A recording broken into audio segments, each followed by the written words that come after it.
नमस्कार, आप देख रहे कशिश न्यूज में हूं राकेश। 9 राज्यों के 12 राज्यसभा सीटों के लिए चुनाव के लिए अधिसूचना जारी कर दिए गए हैं। अब बड़ा सवाल यहां पर ये उठ रहा है कि बिहार में जिन सीटों के लिए यानी कि 2 सीटों के लिए राज्यसभा चुनाव होना ये तो तय है कि दोनों सीटें बीजेपी के खाते में जाएगी, लेकिन बड़ा सवाल यहां पर यह खड़ा होता है कि आखिर इन 2 सीटों से नामांकन किसके नाम पर होगा, आखिर नाम किसके होंगे, चर्चा किसकी चल रही है कि जो दोनों सीटों से राज्यसभा जाने वाले हैं। अगर बात करें बिहार में, तो बिहार में जो है लगातार चुनाव अभियान समिति की बैठक हुई बीजेपी की तरफ से, लेकिन जो खबरें सामने आई है, उपेंद्र कुशवाहा का नाम तो चल रहा था, लेकिन चुनाव अभियान समिति में उनके नाम पर विचार तक नहीं किया गया। ये खबर कहां तक सही है और क्या वाकई में उपेंद्र कुशवाहा की धुकधुकी बढ़ गई है? क्या वो अब सोचने लगे कि बीजेपी उन्हें राज्यसभा भेजेगी या फिर नहीं भेजेगी? चलिए अधिक जानकारी लेने के लिए रुक करते हमारे सहयोगी राजीव हमारे साथ जुड़ चुके हैं। राजीव जी, बड़ा सवाल यहाँ पर उठता है कि राज्यसभा चुनाव में जाने को लेकर पिछले दिनों अगर बात की जाए तो बीजेपी के जब प्रदेश अध्यक्ष थे सम्राट चौधरी, उन्होंने बहुत पहले कह दिया था कि वो जाएंगे। अब सवाल ये भी उठ रहा था पिछले कई दिनों से कि ये तो तय है कि बीजेपी दोनों सीटों पर चुनाव जो है बीजेपी के खाते से जीतेगी, लेकिन सवाल ये उठ रहा है कि आखिर किसके नाम पर मुहर लग रही है। सवाल ये भी उठ रहा है कि बीजेपी चुनाव अभियान समिति की बैठक हुई, लेकिन उसमें उपेंद्र कुशवाहा के नाम की चर्चा तक नहीं हो पाई। तो सवाल यहाँ पर ये उठ रहा है कि आखिर कौन जाएगा, किसका नाम होगा, और जो चुनाव अभियान समिति की बैठक हुई कौन कौन इसमें शामिल हुए और किन किन नामों पर चर्चा हुई, जरूर बताएं इसके बारे में। जी देखिए, आपका जो सूचना है वो सही है कि उपेंद्र कुशवाहा को लेकर के कोई चर्चा नहीं हुई। तो चूंकि भाजपा से उपेंद्र कुशवाहा आते नहीं हैं, पहला चीज़। दूसरा चीज़ कि जब सम्राट चौधरी थे तब उन्होंने अनाउंस किया था, लेकिन उसके बाद न केंद्रीय नेतृत्व के तरफ से आया था कि हाँ उपेंद्र कुशवाहा को हम लोग भेजने वाले हैं, न कहीं जदयू से आया था, न खुद उपेंद्र कुशवाहा ने भी हामी नहीं भरी थी कि हाँ हमको ऐसा ऑफर आया है। तो वो एक तो समय के गर्भ में वो चला गया।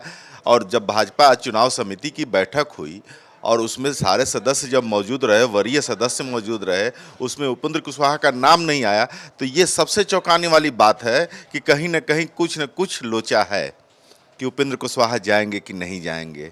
क्योंकि अब तो ये बात तय हो गई कि 2 सीटें हैं बिहार की, तो 2 सीटों में दोनों सीटें भाजपा को जा रही हैं। चूँकि एनडीए में भाजपा और जदयू बड़े गठबंधन के लोग हैं, और जदयू को हमको लगता है कि जो एमएलसी का सीट एक सुनील सिंह जो आरजेडी के हैं उनसे जो खाली हुआ है, तो हो सकता है कि वो एमएलसी का सीट एनडीए ने जदयू को दे दिया है। तो इसके चलते दोनों सीट भाजपा के खाते में आ गई है। तो उपेंद्र कुशवाहा के नाम का चर्चा नहीं हुआ, और जो चर्चा हुई उसमें भी ये तय हुआ कि ठीक है हम लोग ये नाम दे रहे हैं, जो जो नाम आए सभी वर्ग से। ओबीसी से सबसे, देखिए ओबीसी की तरफ से सबसे ज़्यादा नाम आए हैं, तो उसको लेकर के ये तय हुआ कि दिलीप जायसवाल और भिक्खू भाई दलसानिया ये दोनों लोग मिलकर के इस नाम में तय करेंगे और केंद्रीय नेतृत्व को भेजेंगे। तो उपेंद्र कुशवाहा डायलमा में चले गए हैं। ऐसा नहीं है कि उपेंद्र कुशवाहा का अनाउंसमेंट हुआ था तो अभी वो बने हुए हैं, ये इस मीटिंग से बात तय हुई।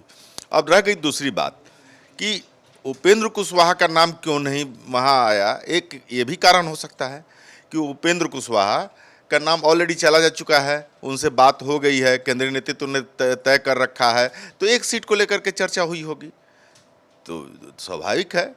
लेकिन इतना तो है कि उपेंद्र कुशवाहा के नाम पर भाजपा के कोर कमेटी के जो चुनाव अभियान समिति है उस बैठक में उपेंद्र कुशवाहा को लेकर के कोई चर्चा नहीं हुई है। हाँ, अपने नेताओं को लेकर के चर्चा जरूर हुई है, क्योंकि यहाँ पाइपलाइन में बहुत सारे नेता जो हैं कि राज्यसभा जाने के लायक हैं। बहुत नाम है, शाहनवाज हुसैन का नाम आया था जो कि अभी कहीं नहीं है, जबकि कद्दावर नेता रहे हैं और अटल जी के ज़माने में सबसे यंग केंद्रीय मंत्री हुआ करते थे शाहनवाज हुसैन, तो उनका भी नाम आया है। उसके अलावा प्रेम रंजन पटेल भी हैं, क्योंकि प्रेम रंजन पटेल पिछली बार जाने वाले थे, लेकिन उनके जगह पर शंभू पटेल चले गए। चूँकि दोनों कुर्मी जाति से आते हैं तो वो शंभू पटेल चले गए थे। तो शंभू पटेल को भेजने का कारण दूसरा था।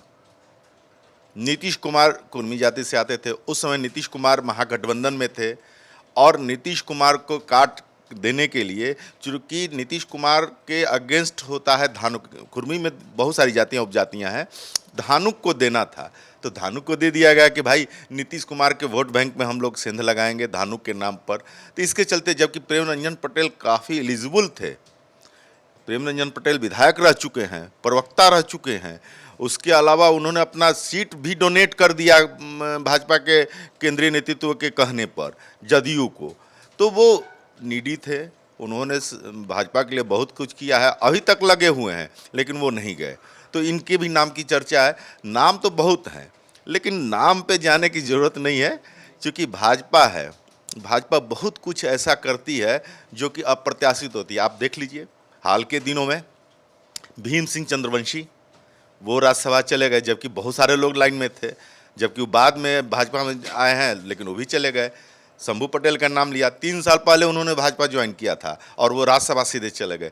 धर्मशिला गुप्ता को कौन जानता था? बिहार में तो ऐसा नाम नहीं था कि जिसके चलते। ये तो एक सीट की बातें हो गई। अगर दूसरी सीट की अगर बात की जाए तो दूसरी सीट ये भी संभावना जताई जा रही है कि दूसरी सीट जो है जेडीयू भी अपने कोटे से भेज सकती है। नाम की अगर चर्चा की जाए तो जेडीयू में अगर नीतीश कुमार के उत्तराधिकारी की बात करते हैं तो मनीष वर्मा हाल ही जेडीयू में शामिल हुए, उन्हें जेडीयू के राष्ट्रीय महासचिव बनाया गया। अगर बात की जाए झारखंड जेडीयू की तो वहाँ पर हाल ही जेडीयू में शामिल हुए सरयू राय। तो क्या इनके नामों की भी चर्चा, क्या जेडीयू अपने कोटे से भी राज्यसभा भेज सकती है बीजेपी के माध्यम से? जदयू में तो चर्चा है। सरयू राय तो ऑलरेडी विधायक हैं, उन पर वो आए हैं झारखंड में अपने आप को मजबूत करने। चूंकि भाजपा से अलग हुए थे सरयू राय, तो उनको कहीं जगह नहीं मिल रही थी और अकेले निर्दलीय लड़ रहे थे, तो उनको लग रहा था कि हम कहीं से भी उपेक्षित हो गए हैं चारों तरफ से, अब हमारे सामने अब राजनीतिक भविष्य नहीं है। उन्होंने जदयू का साथ दामन थामा, तो वो तो नहीं चर्चा में है मेरे हिसाब से। रह गई मनीष वर्मा का। मनीष वर्मा तो हैं, मनीष वर्मा सेकंड आरसीपी सिंह होने वाले हैं। आपको जान लीजिए कि जदयू में आरसीपी सिंह का जगह खाली था काफ़ी दिनों से। एक तरफ राजनीतिक नेताओं को साधना, एक तरफ प्रशासनिक अधिकारियों को साधना, दोनों साधते थे आरसीपी सिंह, और तब उस समय जदयू मजबूत हुआ करती थी। अब उनके जाने से ये वैकेंट हो गया है स्थिति। इसके चलते मनीष वर्मा को आगे कर रही है जदयू। दूसरा नाम है आपको केसी त्यागी, काफ़ी दिनों से बैटिंग कर रहे हैं और काफ़ी दिनों से वो किसी सदन के सदस्य नहीं हैं और नीतीश कुमार के करीबी भी इस समय हो गए हैं बहुत ज़्यादा। तो वो एक नाम और है, वो भी एक नाम है। तो जदयू को मिलना है कि नहीं मिलना है, ये अभी कहना मुश्किल है, क्योंकि जदयू के तरफ से एक भी बयान अभी तक नहीं आया है कि हम लड़ेंगे। उनके नेताओं को सवाल हम लोग करते हैं कि 2 सीटें बिहार से हैं, आप बताइए कि आप को तो एक सीट मिलनी चाहिए, जो विधायकों की संख्या उस हिसाब से। तो उनके तरफ से कभी ऐसा नहीं कहा गया। पहले कहा जाता था, पहले जदयू मुखर हो जाती थी किसी भी बात को लेकर, नहीं मुझे ये सीट चाहिए, मुझे इतना मिलना चाहिए, हमारी भागीदारी ये होनी चाहिए। चुनाव के समय में तो हमेशा रहा है, क्योंकि दबाव का पॉलिटिक्स जो कहलाता है, राजनीति, वो जदयू करना जानती है। लेकिन इस बार जदयू चुप्पी है। इसका मतलब कि दोनों भाजपा को सीट जा रही है और दोनों सीटें भाजपा को मिलेंगी। रह गया उपेंद्र कुशवाहा का, तो अभी उपेंद्र कुशवाहा को लेकर के स्पष्ट कोई बात नहीं बनी है, या फिर केंद्रीय नेतृत्व ने कह दिया होगा कि एक सीट के लिए तुम तैयारी करो, नाम भेजो और एक सीट उपेंद्र कुशवाहा को हम लोग दे देंगे। आखिरी सवाल होगा, तस्वीरें कब तक साफ हो पाएगी? क्योंकि 14 अगस्त को नॉमिनेशन होना है, नोटिफिकेशन जारी होगा और 3 नवंबर में चुनाव भी होना है, सितंबर में चुनाव भी होना है। तो देखिए 14 से नॉमिनेशन है, 23 तारीख नॉमिनेशन, 9 दिन का समय है, 23 तारीख तक नॉमिनेशन होगा।